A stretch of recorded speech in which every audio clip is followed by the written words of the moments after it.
Let's begin today's topic, that is Walt Whitman। मैंने इसीलिए नाम का उच्चारण भी उठा करके रख दिया है वहीं पर, ताकि बाद में कोई भी कंफ्यूजन ना हो। बीच नाम के साथ देखिए जो आगे उसका फोनेटिक रिप्रेजेंटेशन दिया हुआ है, एच से शुरुआत है। नॉर्मली डब्ल्यू एच साथ में आता है तो हम लोग उसको हुई पढ़ते ही हैं, आधा व और ह, तो उसी को ह और व करके दिया है यहाँ पर। जैसे व्हील वर्ड यूज करते हैं हम, WHEEL। तो Whitman, that is the pronunciation.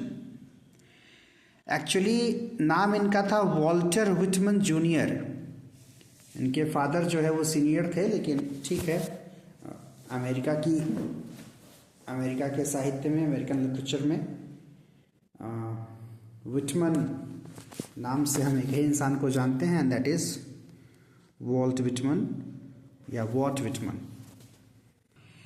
Normally किसी भी राइटर के बारे में जब आप पढ़ते हैं तो उनका बर्थडे याद करने की बहुत ज़रूरत नहीं होती। एक आध लोगों का बर्थडे ज़्यादा इम्पॉर्टेंट हो जाता है, जैसे 23 अप्रैल है शेक्सपियर का। बाकी आप केवल जन्म का साल और डिपार्चर का साल याद कर लें तो ज़्यादा बेहतर है। एक आइडिया मिल जाता है कि किस एरा से बिलोंग करते हैं वो पर्टिकुलर राइटर या पोएट। तो 1819 में धरती पर आए न्यूयॉर्क में, गए न्यू जर्सी में, है ना, जो बड़े शहर हैं वहाँ के किसी छोटे प्लेस से बिलोंग करते थे ये। तो 1819 यानी 19वीं शताब्दी के शुरुआत के दशक में और अंतिम दशक में चले गए, यानी 19वीं शताब्दी, 19th century. An American poet, essayist and journalist. अच्छा, इंटरेस्टिंग बात यह है, जब मैं व्हिटमन को पढ़ता हूँ तो वो बात मुझे याद आती है कि कुछ चीज़ें होती हैं जो बड़ी नॉर्मल सी लगती हैं, और वो नॉर्मल चीज़ें ही कब सुपर बन जाएं, कब स्पेशल बन जाए। अब नॉर्मल तो नहीं कहूँगा, स्पेशल बन जाए, ये कोई नहीं जानता। जैसे आजकल रील्स का ज़माना है, लोग कुछ भी सोच करके कई बार बहुत नॉर्मली कुछ वीडियो बना करके डालते हैं और पता चलता है एक आध वीडियो उसमें से कभी वायरल हो जाता है, जो कि कोई एक्सपेक्ट भी नहीं करता। कोलावरेडी जो गाना बहुत फेमस हुआ था, धनुष वाला, हाँ, यूं ही मज़े मज़े में बना करके रिकॉर्ड करके सब सो गए। उनको पता भी नहीं था कि उन्होंने क्या कर दिया, रात में वायरल हो गया पूरा। कितने व्यूज़ हो गए उनको पता ही नहीं थे। तो ऐसे चमत्कार बड़े लोगों की ज़िंदगी में खूब होते हैं, या यूं कह लीजिए कि आम इंसान अचानक से बड़ा बन जाता है ऐसी कुछ चीज़ों से। पर्टिकुलरली व्हिटमन की बात करें, इनकी लाइफ ऐसी रही, 9 भाई बहनों में दूसरे नंबर पर थे।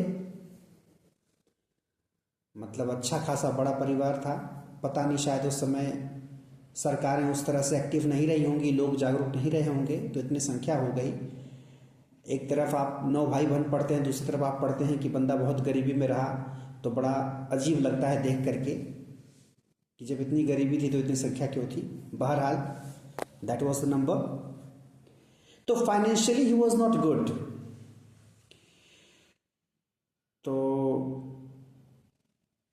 11 साल की उम्र में, व्हेन ही वाज 11, तो इनकी फॉर्मल एजुकेशन बंद हो गई। How interesting. आप एक तरफ शेक्सपियर को देखें, शेक्सपियर के साथ भी ऐसा ही हुआ था कि फॉर्मल एजुकेशन बहुत लंबी नहीं चली थी उनकी, 7वीं तक ही पढ़ाई किए थे। आज उनको पढ़ पढ़ के भी लोग PhD कर रहे हैं। वही हाल व्हिटमन का है, वही हाल हिंदी में जयशंकर प्रसाद का था। मतलब कभी कभी ऐसा लगता है कि फॉर्मल एजुकेशन बहुत बड़ी चीज़ नहीं है। और इसी क्रम में मुझे याद आते हैं विवेकानंद।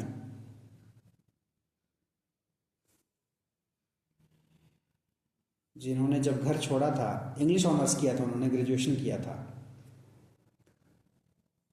जब घर छोड़े थे तो जो पहला काम किए थे वो यही किए थे कि अपना डिग्री जो है वो फाड़ दिया था उन्होंने, अपनी पढ़ाई का प्रूफ कि इसकी ज़रूरत नहीं है।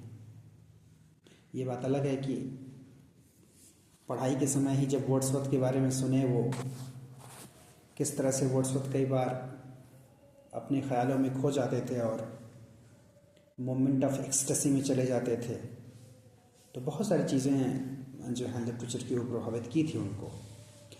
तो खैर, पढ़ाई कभी बेकार नहीं जाती है, सर्टिफिकेट्स उतनी भी वैल्यूएबल नहीं है जितना हम लोग समझते हैं। हाँ, किसी का नौकर बनना हो, नौकरी करनी हो तो अलग बात है। खैर, मुद्दे पर आते हैं। 11 साल की उम्र में फॉर्मल एजुकेशन छोड़ने वाला बंदा जा कर के 2 वकीलों के यहाँ ऑफिस बॉय का काम कर रहा था। बाद में एक पब्लिशिंग हाउस में भी काम किया और फिर वहाँ पर थोड़ा सीखा कि कैसे चीज़ों को पब्लिश किया कराया जाता है, कैसे टाइप सेटिंग वगैरह होती है। एक समय वो भी आया जब वो टीचर भी बने कुछ समय के लिए, लाइब्रेरियन भी रहे कुछ समय तक, मतलब अलग अलग काम करते रहे। लेकिन ये एहसास होता रहा भीतर से, कीट्स की तरह। कीट्स ने डॉक्टरी पढ़ी थी, है ना, मेडिसिन की पढ़ाई करी थी, लेकिन समझ में आया था कि वो सब काम उनके लिए है नहीं, तो अल्टीमेटली सब छोड़ करके, तो वही विटमन के साथ भी था, कोई भी काम करते थे, लगता नहीं था कि ही वॉज सेटिस्फाइड। आप सोचिए, we live in such a society where such movies come. अगर आपने देखा हो जिंदगी ना मिलेगी दोबारा, आई थिंक उसी का डायलॉग है। एक बंदा है जो राइटिंग का काम करता है, उससे एक बुजुर्ग बंदा पूछता है क्या करते हो, तो बोला राइटर हूँ। तो उन्होंने कहा वो तो ठीक है, पर करते क्या हो। मतलब राइटिंग को इस नज़र से लोग देखते हैं कि कोई अगर राइटर है, लिखने का काम करता है, तो ये बहुत बड़ी चीज़ नहीं है, कोई काम धाम करना चाहिए। सच intention, such thinking we have for writing or composing poetry.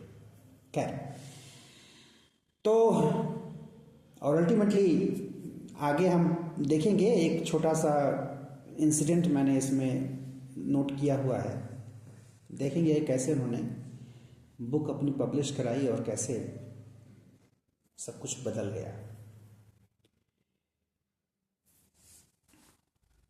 तो 1819 से 1892, 19th century, American poet, essayist and journalist. Interesting बात यह है कि पहचान इनकी एक पोएट के रूप में है, एसेइस्ट के रूप में है, लेकिन इन्होंने 2 नॉवेल्स भी लिखे थे। He wrote 2 novels. One of the most influential poets in American literature. 19th century के पोएट्स में बहुत बड़ा नाम है वॉल्ट व्हिटमैन का। अगर बात करें राइटिंग में क्या कौन सी फिलॉसफी इन्वॉल्व है ज़्यादा, तो आप देखेंगे कि उसमें ट्रांसेंडेंटलिज्म और रियलिज्म दोनों का कॉम्बिनेशन है। पिछली क्लासेस में ट्रांसेंडेंटलिज्म के बारे में बात मैंने की थी, आप लोगों को शायद याद हो, न याद हो तो रिवाइज कर लीजिएगा। ट्रांसेंडेंटलिज्म में होता यह है कि उसकी जो फिलॉसफी है वो ये बिलीव करती है कि कोई इंडिविजुअल जो होता है या नेचर की कोई चीज़ होती है वो अपने आप में प्योर होती है, अपने आप में बड़ी अच्छी होती है, गुड होती है ना, it has the sense of goodness. तो उस प्योरिटी को इम्प्योर करती है सोसाइटी, लोग। तो हर इंडिविजुअल अपने आप में बढ़िया होता है, लेकिन उसको करप्ट करने का काम सोसाइटी करती है। इस पर पहले भी बात हम लोग कर चुके हैं। ये फिलॉसफी है ट्रांसेंडेंटलिज्म की, जो गुडनेस में बिलीव करती है इंडिविजुअल्स के। तो ट्रांसेंडेंटलिज्म और रियलिज्म, रियलिज्म क्या होता है, यथार्थवाद बोलते हैं उसको। Whatever is there in the reality, in the real society, that is depicted through literature. That comes under realism. तो इन दोनों का कॉम्बिनेशन आपको मिलेगा विटमन में। ये थोड़ा सा अलग भी है, एक पर्सनालिटी आई थिंक विटमन इसलिए भी जाने जाते हैं कि इन्होंने दोनों को साथ में रखा हुआ है। जैसे इस पर एक बात आती है, मुझे याद आ रहा है पीजी के दिनों की बात, विटमन के बारे में जो बात कही जाती है। नॉर्मली कुछ पोएट्स होते हैं, they talk of soul. Some poets talk of soul and some talk of body. मतलब but here we have a poet like Whitman who talks of both, who understands that both are important. Normally ऐसा होता है, philosophy follow करने वाले लोग, वही आप अगर दर्शनों में भी जाकर के देखें तो पता चलेगा। जब आप फिलॉसफी में जाते हैं, जब आप अगर इंडियन फिलॉसफी की बात करें, आप शंकर को जो पढ़ते हैं, है ना, द्वैत अद्वैत की बातें पढ़ते हैं, आप अगर चार्वाक का दर्शन पढ़ते हैं जो कहता है कि, जिसके बारे में ये बात कही जाती है कि यावत जीवेत सुखम जीवेत ऋणम कृत्वा घृतम पिबेत, जब तक जिए चैन से जिए, भले कर्ज करके घी पिए। तो इस तरह की फिलॉसफी शरीर को फोकस करती है, और पहले की जो मैं बात कर रहा था, जो बड़े बड़े दर्शन हैं जो आत्मा परमात्मा की बातें करते हैं, वो सोल पर फोकस करते हैं। दोनों को साथ में लेकर के चलना, दोनों के महत्व को समझना, दोनों को एक्सेप्ट करना अपने आप में एक यूनिक अप्रोच है, और इसके लिए उसमें बिलीफ भी होना चाहिए।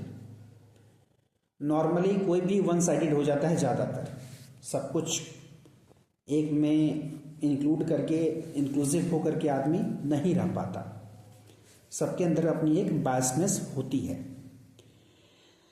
तो उसी तरह से ये तो फिलॉसफी भी है, तो that is available and applicable in his writing, transcendentalism और रियलिज्म। और एक टैग मिलता है इनको अच्छा वाला, नॉर्मली कहा जाता है कि is often called the father of free verse. पहले भी डिस्कस कर चुके हैं हम लोग, ब्लैंक वर्स क्या होता है, फ्री वर्स क्या होता है, कपलेट क्या होता है। कपलेट में राइमिंग भी होती है, मीटर भी होता है। ब्लैंक वर्स में राइमिंग नहीं होती, केवल मीटर होता है, आयम्बिक पेंटामीटर होता है। फ्री वर्स में न तो राइमिंग होती है न तो मीटर होता है, जिसको हिंदी में मुक्तक कहा जाता है। तो फ्री वर्स के फादर, वो फादर वाला कॉन्सेप्ट चूंकि फैक्ट है, बातें कही जाती हैं तो मैंने बता दिया आपको। अदरवाइज ये समझिए कि लिटरेचर में फादर वाला कॉन्सेप्ट दिमाग में नहीं होना चाहिए, अगर आप जो है एक एनालिटिकल अप्रोच रखेंगे चीज़ों को लेकर के। तो फैक्ट की बातें अलग है, जो लोग कहते हैं मानते हैं, but yes you must understand that not a single person can be understood as father और मदर। उसमें भी एक जो बायसनेस है वो आप देखते ही हैं। लिटरेचर में कहाँ किसको किसकी मदर कहा गया है मुझे तो नहीं पता, आपने कहीं पढ़ा हो किसी के बारे में तो बताइएगा ज़रूर। खैर, अगर बात करें उनके सबसे फेमस बुक की, that is leaves of grass, जो कि 1855 में आया। बार बार क्वेश्चंस आते हैं इससे।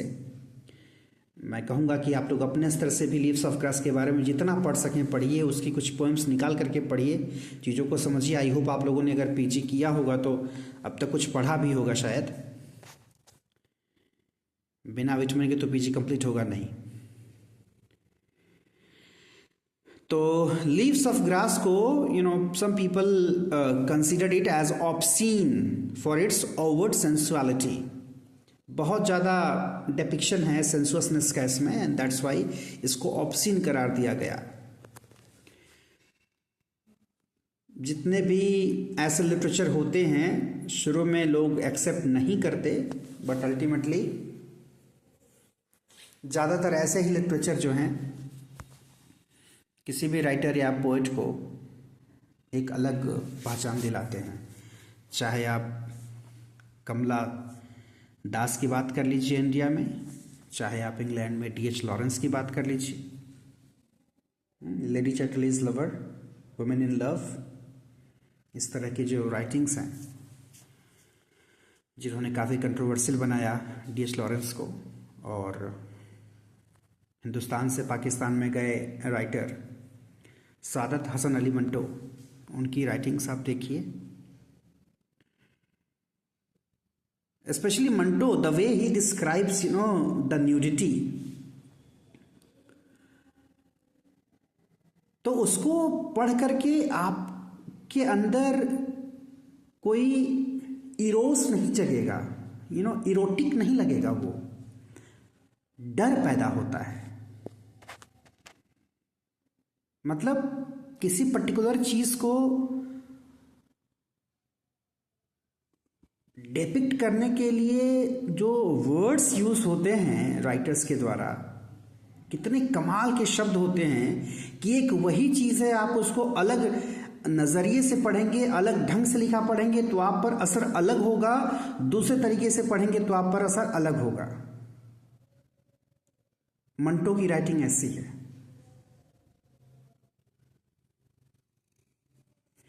खैर, लीव्स ऑफ ग्रास के बारे में एक बात है कि एक्चुअली वो चाहते थे एक अमेरिकन एपिक लिखना, और ऑब्वियस है कि कोई भी एपिक अगर लिखना चाहेगा तो क्यों लिखना चाहेगा, हर कोई फेमस होना चाहता है, ये बात वो एक्सेप्ट करे या ना करे। और इसलिए इस पर आजीवन काम करते रहे, हमेशा जो है इसको रिवाइज करते रहे, एक्सपेंड करते रहे अंटिल हिज डेथ। 1892 तक चलता रहा ये इसका रिवीजन। लेकिन हाँ, इस एंथोलॉजी ने इट प्लेस्ड हिम इन अ नीचे ऑफ फेम, और पूरी तरह से इस्टेब्लिश कर दिया, और इतना इस्टेब्लिश कर दिया कि एजरा पाउंड जैसा पोएट क्या बोलता है उनको, America's poet, he is America. मतलब अपने आप में ये हाइपरबली लगती है, अतिशयोक्ति लगती है। अमेरिकाज पोएट तक ठीक है, ही इज अमेरिका, मतलब वही है कि अमेरिका को अगर आपको जानना है तो आपको विटमन को जानना पड़ेगा, बिना विटमन को जाने आप अमेरिका को जान नहीं पाएंगे। क्या पर्सनालिटी रही होगी जो इस तरह के स्टेटमेंट आते हैं ऐसे पोएट्स के लिए। थोड़ी सी बात उनकी पर्सनल लाइफ की करें, उसी बहाने थोड़ा अमेरिका का इतिहास हम जानेंगे, पहले भी चर्चा हो चुकी है। During the American civil war he went to Washington DC। DC का फुल फॉर्म पिछले क्लासेस में मैंने बताया था, कोई बताएगा मुझे?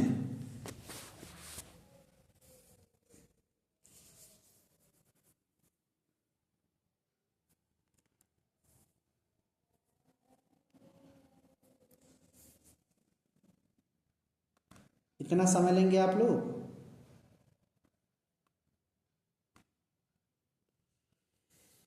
DC का फुल फॉर्म है district of Columbia. Washington DC में जो DC वर्ड यूज होता है उसको एब्रिविएशन कर सकते हैं। तो सिविल वॉर, जिसे हिंदी में गृह युद्ध कहा जाता है, जब किसी देश में, किसी स्टेट में, उसके भीतर ही विद इन द कंट्री और स्टेट जब कोई युद्ध होता है, that is called civil war. तो जो अमेरिकन सिविल वॉर है, यहाँ पर देखिए मैंने डेट भी मेंशन किया हुआ है क्योंकि मुझे लगा कि ये ज़्यादा इंपॉर्टेंट हो सकता है कि केवल आप विश्व युद्ध की तरह 1914 से 1918, 1939 से 1945 न याद करके थोड़ा सा और जान ले, ताकि एक मोटा मोटे हिसाब मिल जाए कि एग्जैक्टली कब तक चला। अप्रैल 12 से मई 26, अप्रैल 12 1861 से मई 26 1865। तो इससे यह पता चला कि लगभग 5 साल या आप 1.5 महीने जोड़ लीजिए और उसमें, है ना, 5 years 1.5 months। American civil war किसके किसके बीच में हुआ था? इसमें ब्रैकेट में लिखा है also known by other names, तो उसका मतलब ये है, और अदर नेम आप सर्च करेंगे तो पता चलेगा उसको केवल सिविल वॉर भी कहा जाता है, द सिविल वॉर, उससे कोई खास फर्क नहीं पड़ता। तो ये सिविल वॉर यूनाइटेड स्टेट्स में लड़ा गया किसके किसके बीच, between the union and the confederacy. The union किसके लिए वर्ड यूज किया गया है, द नॉर्थ, यानी north part of the USA, यानी नॉर्दर्न यूएसए, और जो कॉन्फिडरेसी है वो सदर्न पार्ट के लिए है।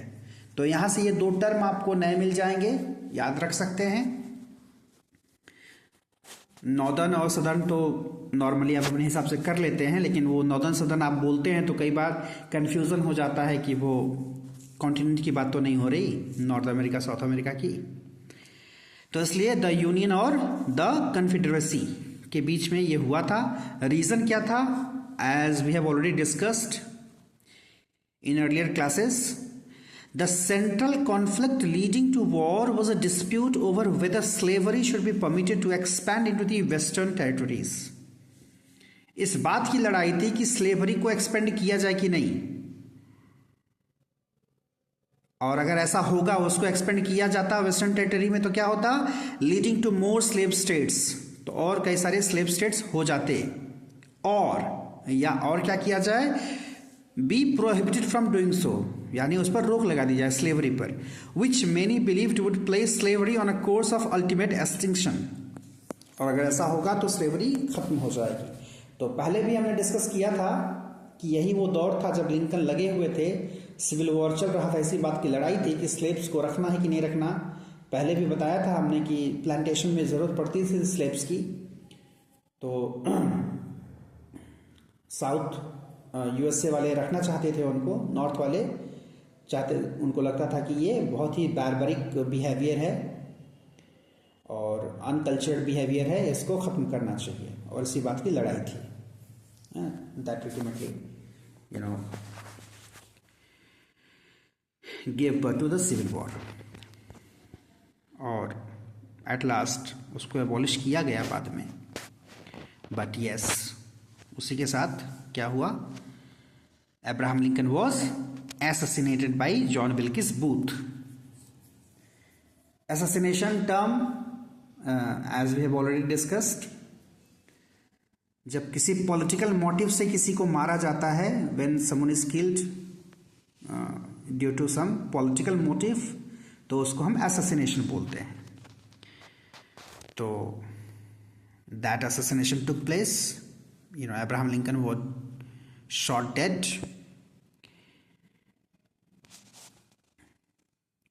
और बहुत एडमायर करते थे विचमन लिंकन को, इसलिए जब he was assassinated, he wrote 2 poems on him, और दोनों पोएम्स काफ़ी फेमस हैं। One is O captain my captain, and the second one is when lilacs last in the dooryard bloomed.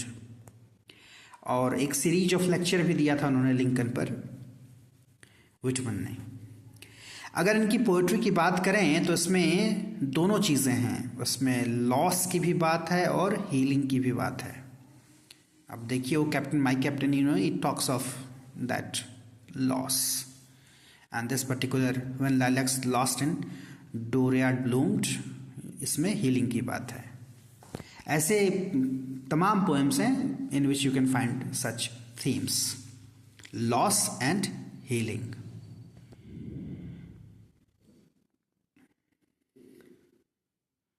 खैर, लॉस और हीलिंग की बात आती है तो उसमें बीच में पैशन भी आ जाता है। कभी अगर मैंने डिस्कस किया हो ट्रेजेडी एंड हाफ ट्रूथ के बारे में, एल्डस हक्सले का जो ऐसे है, जिसमें ये बताया गया कि कैसे a troop of soldiers, they lost one of there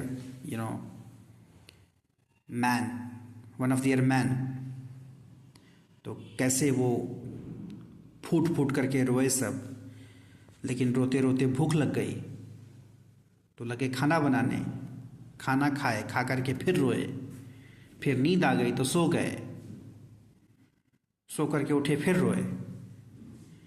तो क्या है, ये एक प्रोसेस चलता रहता है। नेचर ने ऐसा बनाया हुआ है कि अलग अलग पैशन इंटरवेन करता रहता है।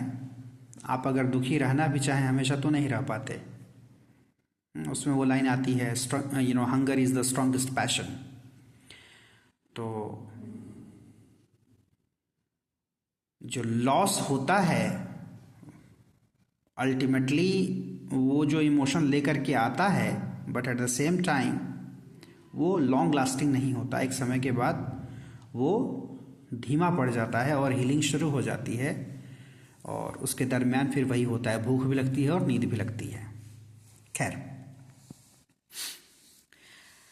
बात करें कुछ फेमस लोगों की टिप्पणियों के बारे में। The way they took this Whitman. Art historian, नाम क्या है उनका, मैरी बेरेंसन। मैरी बेरेंसन ने क्या कहा, you can not really understand America without Walt Whitman. बिना विटमन के आप अमेरिका को नहीं समझ सकते। Without leaves of grass. See, Whitman की पर्सनालिटी के बराबर जाकर के वो वर्क खड़ा है, या यूं कह लीजिए कि लीव्स ऑफ ग्रास ने ही विटमैन को वो ऊंचाई दे दी। He has expressed that civilization up to date. Leaves of grass में पूरा का पूरा अमेरिका की सिविलाइजेशन को अप टू डेट उसमें डेपिक्ट किया गया है। As I would say, and no student of the philosophy of history can do without him. और फिलॉसफी ऑफ हिस्ट्री, हिस्ट्री की भी जो फिलॉसफी होती है उसके जो स्टूडेंट हैं उनके बिना अमेरिका को वो नहीं समझ सकते। और एज़रा पाउंड की टिप्पणी के बारे में पहले ही बात कर चुके हैं हम। When he said America's poet, he is America. Poetry foundation, आप कभी गूगल सर्च करेंगे तो उस पर कई सारी पोएम्स आपको मिल जाएंगी इंग्लिश लिटरेचर की। पोएट्री फाउंडेशन की क्या टिप्पणी है विटमन के बारे में, he is America's world poet. इससे मुझे वो एक ह्यूमरस डायलॉग याद आता है कि हम अपने गली में वर्ल्ड फेमस हैं। तो वो अमेरिका के वर्ल्ड पोएट थे। America's world poet, a latter-day successor to Homer, Virgil, Dante and Shakespeare। अब आप देखिए कि ये कह करके पोएट्री फाउंडेशन ने विटमन को किस लाइन में खड़ा कर दिया, जिस लाइन में होमर, वर्जिल, दांते जैसे क्लासिकल पोएट्स हैं और शेक्सपियर जो अपने आप में एक क्लास हैं, उस लाइन में आ गए विटमन अमेरिका की तरफ से। अब थोड़ी सी बात करेंगे पब्लिकेशन की हिस्ट्री जो उनकी रही लीव्स ऑफ ग्रास की। वही मैं शुरुआत मैंने की थी, उसी में बताया था कि किस तरह से कई बार छोटा छोटा एफर्ट आपको ऊंचाई तक ले जाता है। इसीलिए कहा जाता है कि आप अपने हिस्से का काम करते रहिए, जब जो होना रहेगा वो तो हो जाएगा, उसके लिए परेशान होने की ज़रूरत नहीं है। अगर ऊपर वाले ने लंबी उम्र दी, सब मैंने साथ दिया, तो जो चाहेंगे होगा, सब होगा। देखिए क्या किया उन्होंने। Whitman paid for the publication of the first edition of leaves of grass. Leaves of grass को जब पब्लिश कराना था, तो कई बार ऐसा होता है जब आपको पब्लिशर्स नहीं जानते तो वो आप पर पैसा नहीं लगाते, वो आपसे पैसा लेते हैं कि आपको पब्लिश कराना है तो पैसा दीजिए।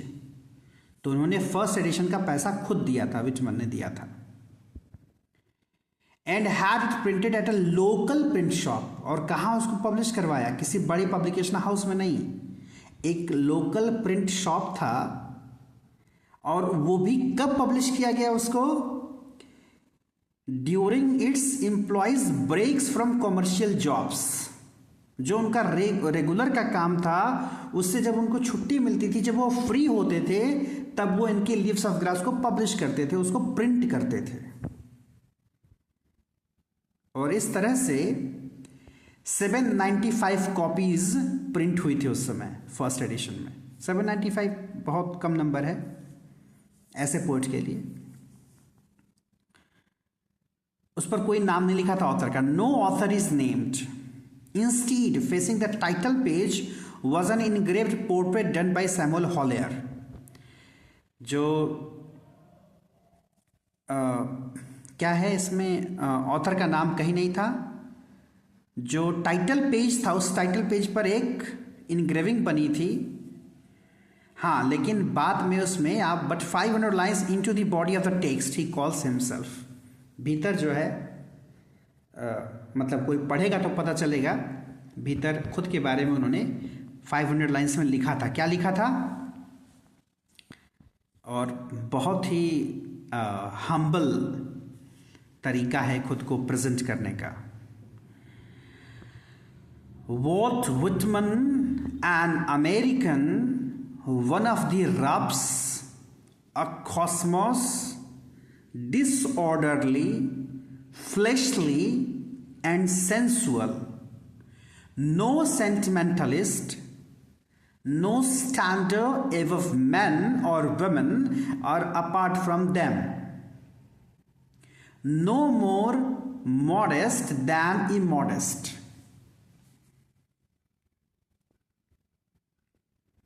अपने आप को रफ दिखा रहे हैं, डिसऑर्डरली दिखा रहे हैं, फ्लेशी दिखा रहे हैं कि कैसे वो सेंसुअसनेस की बातें करते हैं, कैसे वो बॉडी की बात करते हैं। सेंटिमेंटल नहीं है, यानी बहुत इमोशन में नहीं जाते, प्रैक्टिकल बातें करते हैं, रियलिस्टिक बातें करते हैं, ट्रांसेंडेंटलिज्म की बातें करते हैं, और अपने आप को किसी आदमी या औरत या किसी तीसरे थर्ड जेंडर या आप जो भी समझ लें। क्या एक लंबी लाइन आती है उसमें आजकल, कौन सी थियरी पढ़ते हैं आप लोग? क्वैक थियरी है ना शायद।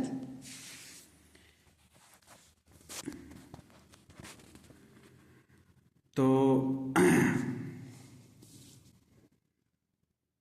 औरों से बिल्कुल अलग नहीं, अपने आप को बिल्कुल कॉमन मैन की तरह, और नो मोर मॉडेस्ट दैन इमॉडेस्ट, या इनडायरेक्टली कहें तो खुद को इमॉडेस्ट प्रेजेंट कर रहे हैं। और ये जो इनॉग्रल वॉल्यूम था पोएट्री का was preceded by a prose preface of 826 lines. इसके लिए उन्होंने पहले एक प्रेफिस लिखा था 827 लाइन का। PREFACE को प्रेफिस पढ़ा जाता है, प्रीफेस नहीं पढ़ा जाता। हिंदी में प्राक्कथन बोलते हैं। इसके लिए और एक टर्म होता है प्रोलॉग, है ना, पढ़ा होगा आप लोगों ने, prologue to the Canterbury tales. इसमें जो पब्लिश हुई थी पोएम, जिसके 795 कॉपीज़ आए थे, उसमें 1336 लाइन्स की शुरुआत की एक पोएम थी जो पहले अनटाइटल थी, बाद में उसका नाम पड़ गया था सॉन्ग ऑफ माई सेल्फ। ये भी काफ़ी फेमस पोएम है। और एक इंटरेस्टिंग बात ये रही, when this was published, this book came into contact with Ralph Waldo Emerson, RW Emerson. तो एमर्सन ने बहुत तारीफ की। wrote a flattering 5-page letter to Whitman, और in his admiration he wrote a letter to him, spoke highly of the book to friends, अपने दोस्तों से भी काफ़ी प्रशंसा किए। क्या कहा उन्होंने? The most extraordinary piece of wit and wisdom that America has yet contributed। हालांकि इस तरह की बातें मुझे थोड़ी सी हाइपरबोलिक लगती हैं। मतलब जब कहे अगर कोई कि अमेरिका में ऐसा कोई पहले नहीं लिखा, तो ये दावा करने से पहले क्या उसने पूरे अमेरिका की सारी राइटिंग पढ़ ली है? लेकिन हाँ भाई, बड़े लोग हैं, हाँ, अच्छे पोजीशन वाले लोग हैं, अगर इस तरह की बातें करते हैं तो आप मानिए उसको। विट विजडम की बात समझ में आती है, बट यस ही सेड कि इस तरह का एक्स्ट्राऑर्डिनरी वर्क अमेरिका में अब तक पब्लिश नहीं हुआ था। ये अपने आप में बहुत एक्स्ट्राऑर्डिनरी है। और क्या कहा उन्होंने? Emerson had called for the first truly American poet saying that aspects of America are yet unsung. America की बहुत सारी चीज़ें ऐसी हैं जो कि अभी गाई नहीं गई, मतलब जिसके बारे में अभी बात नहीं की गई. तो America needs a truly American poet. और that probability, that possibility he witnessed in, he could perceive in Walt Whitman. So he conveyed that message to him. Yet America is a poem in our eyes. क्या line है. अपने आप में poets के कहने का अंदाज कितना खूबसूरत होता है. एमर्सन ने कहा कि yet America is a poem in our eyes. अभी भी अमेरिका को प्रेजेंट नहीं कर पाया है कोई. It is like a poem in our eyes. So it has to come through the ink on the paper. So this was the intro of Whitman. इसके पहले भी, हाँ बिल्कुल सही बात है sir. Americans are praising American here. और यही तो ख़ास बात है. अभी जो विश्व चैंपियन बने हैं हमारे देश से शतरंज में, ग्रैंड मास्टर, उनके जो अपोजिट टीम के लायक उम्मीदवार या प्लेयर जो रहे, उनके बारे में किसी पूर्व ग्रैंड मास्टर ने टिप्पणी की कि उनके एक चाइल्डिश मूव ने एक बच्चे को ग्रैंड मास्टर बना दिया. इस तरह की बातें अगर आप एनालाइज करके देखेंगे तो समझ में आएगा कि कैसे कुछ सफलताएं वेस्ट को पचती ही नहीं है. मैं